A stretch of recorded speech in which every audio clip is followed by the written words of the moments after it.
जीवन की सारी आवश्यकताएं भगवान हमें उपलब्ध कराते हैं।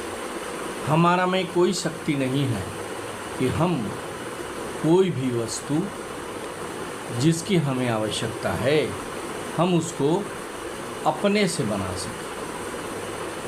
ज़रा सोचिए, आपके पास पैसा है लेकिन कुछ ऐसा परिस्थिति आ जाए कि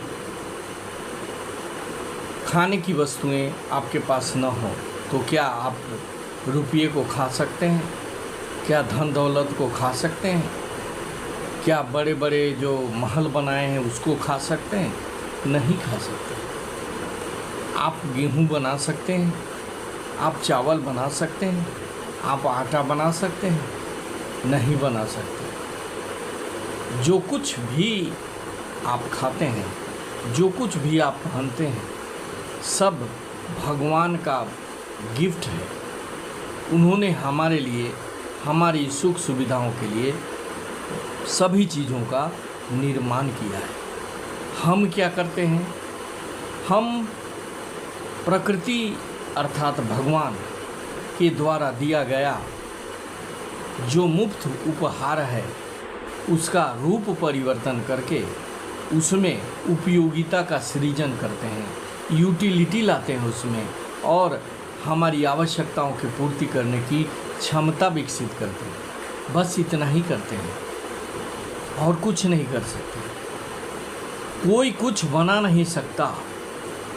जैसे मानव समाज के भोज्य पदार्थ को लें, इन भोज्य पदार्थों में शाकाहारियों के लिए अन्न, फल, साग, दूध, चीनी आदि हैं तथा मांसाहारियों के लिए मांस इत्यादि,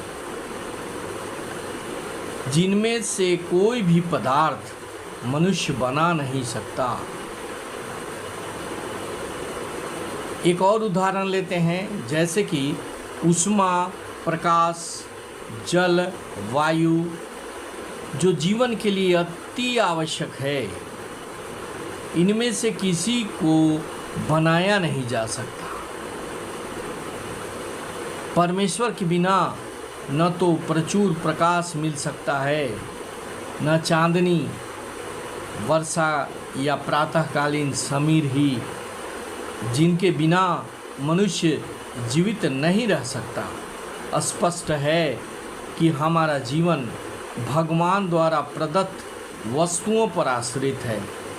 यहाँ तक कि हमें अपने उत्पादन उद्यमों के लिए अनेक कच्चे मालों की आवश्यकता होती है, जैसे धातु, गंधक, पारद, मैग्नीज तथा अन्य अनेक आवश्यक वस्तुएं, जिनकी पूर्ति भगवान के प्रतिनिधि इस उद्देश्य से करते हैं कि हम उनका समुचित उपयोग करके आत्म साक्षात्कार के लिए अपने आप को स्वस्थ और पुष्ट बनाए रखें, जिससे जीवन का चरम लक्ष्य अर्थात भौतिक जीवन संघर्ष से मुक्ति प्राप्त हो सके।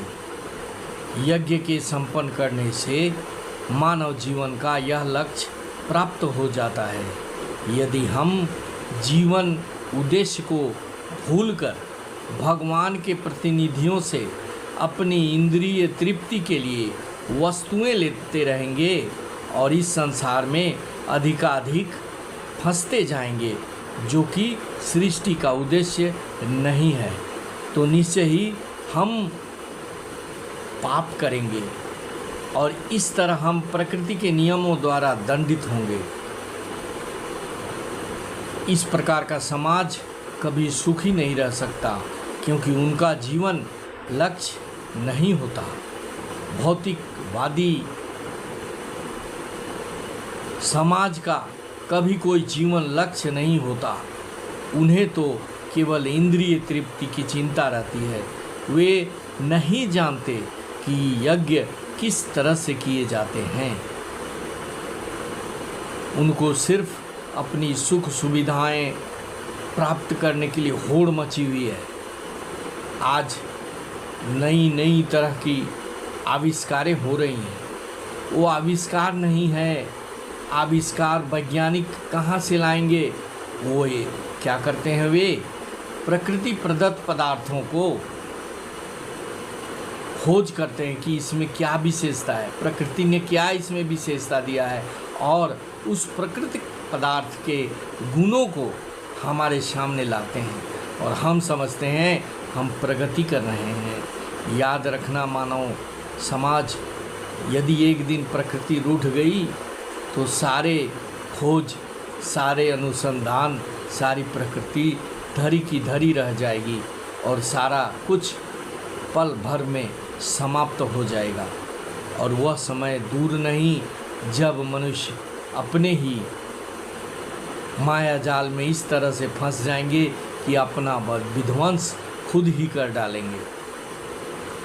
प्रकृति का कुछ नहीं बिगड़ेगा, प्रकृति को हम बिगाड़ेंगे तो हम ही छिन्न भिन्न हो जाएंगे, हमारा ही विनाश हो जाएगा।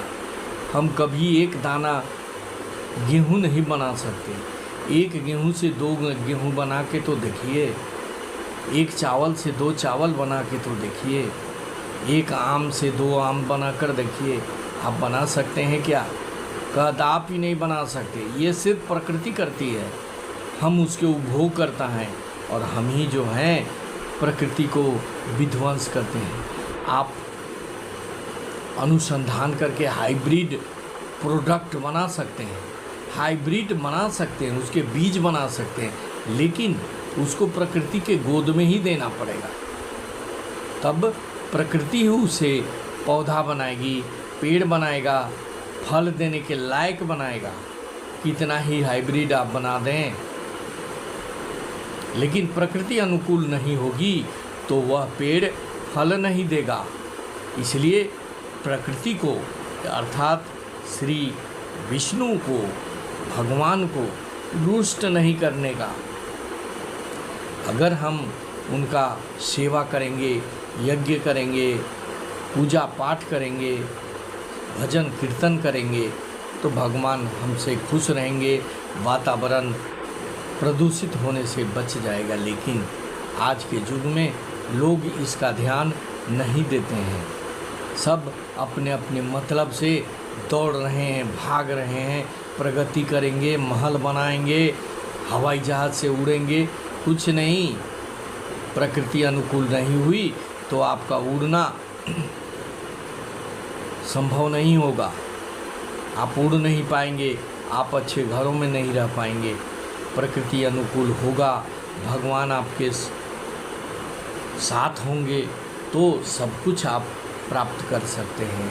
किंतु यदि हम पूजा पाठ, ध्यान, यज्ञ सब कुछ छोड़ देते हैं तो हमारा विचारधारा, हमारी मानसिकता खराब हो जाएगी और हम प्रकृति के विनाश के लिए तत्पर हो जाएंगे। और प्रकृति का जिस दिन हम विनाश कर लेंगे उस दिन संपूर्ण सृष्टि भी विनाश के कगार पर चली जाएगी। भगवान को कभी नहीं भूलना चाहिए। भगवान ही हैं जो हमें सुख दे रहे हैं, जो हमें आनंद दे रहे हैं, वैभव दे रहे हैं, विभिन्न तरह का सोच विचार, धन दौलत सब कुछ वही प्रदान कर रहे हैं। इसलिए कभी नहीं सोचना कि भगवान नहीं है। भगवान है तभी तो तुम हो, क्योंकि तुम जब एक गेहूँ, एक आम नहीं बना सकते तो खाओगे क्या? रुपये पैसे को खाओगे, घर को खाओगे, क्या चीज़ को खाओगे? इसलिए भगवान को, प्रकृति ही भगवान है, इसको समझते हुए भगवान की आराधना करो, पूजा पाठ करो, भगवान खुश रहेंगे और प्रकृति का विनाश करने से बचो। अगर यह वीडियो अच्छा लगा तो इसे लाइक करेंगे, शेयर करेंगे, सब्सक्राइब करेंगे और कमेंट करेंगे। Thank you very much. जय हिंद, वंदे मातरम।